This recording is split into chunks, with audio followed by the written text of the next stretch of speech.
compresseur, notre mission. Rouleau compresseur TV, la voix du peuple éveillé au Kasaï central. C'est depuis le 18 septembre que j'ai saisi les bureaux de l'Assemblée provinciale du Kasaï central.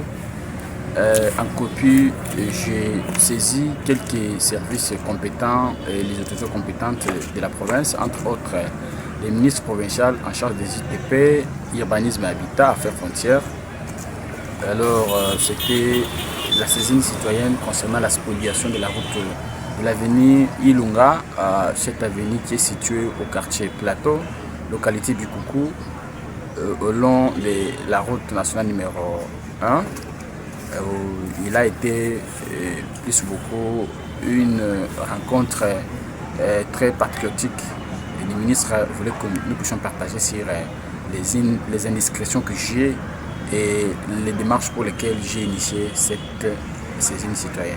Merci beaucoup, je crois. Je côté les ministres provinciaux qui représentent aussi les gouverneurs de province qui m'a donné des éclaircissements en rapport avec l'occupation de cet espace par l'église Mormon. Pour les ministres, ce n'est pas à leur niveau. L'église des saints des derniers jours aurait sollicité cet espace à travers les ministres nationaux en charge de l'urbanisme et l'habitat à Kinshasa. Et c'est ces ministres nationaux qui auront aussi saisi le gouverneur de province et qui ont donné les avis favorables en fait que l'église des saints puisse occuper cet espace de 4 mètres justement pour l'embellissement. Et selon les ministres, l'église ne va pas aller au-delà des limites pour lesquelles leur parcelle a été achetée. Mais ils ont sollicité cet espace pour justement l'embellissement. Alors, ce que j'ai rassure à la population, étant dans mes démarches purement citoyennes, étant fervent défenseur de la population et habitant aussi de cet espace-là, nous allons rester trop vigilants, même si les explications de l'excellence monsieur le ministre provincial sont dans le bon sens.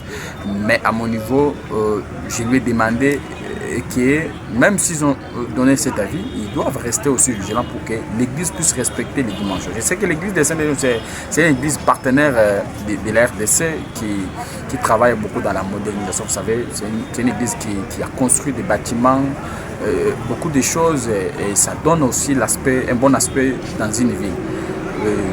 Ce qui est resté, c'est peut-être faire le suivi jusqu'à tel point que ce contrat-là sera respecté à un certain moment. Mais lorsque l'Église pourra aller au-delà des limites, nous allons toujours encore nous réveiller, dire à la population de refuser parce que nous sommes appelés à la gestion des affaires publiques, mais c'est le journaliste. La prochaine étape, c'est celle d'écouter aussi certaines parties prenantes que j'ai saisies et aussi attendre que toutes les demandes qui sont inscrites dans ma saisine citoyenne puissent être poursuivies et respectées de façon parce que tout ça tourne autour du bien de la population. On ne peut pas travailler sans la population. Lorsque la population se soulève et que la population ne veut pas de quelque chose, il faut toujours l'écouter. C'est pourquoi vous vous rendez compte que je travaille, je cesse de travailler. Et la prochaine étape, telle que je l'ai dit, si l'église part au-delà et le gouvernement provincial fléchit à un certain moment, je vais toujours saisir maintenant les instances judiciaires pour que la lumière soit faite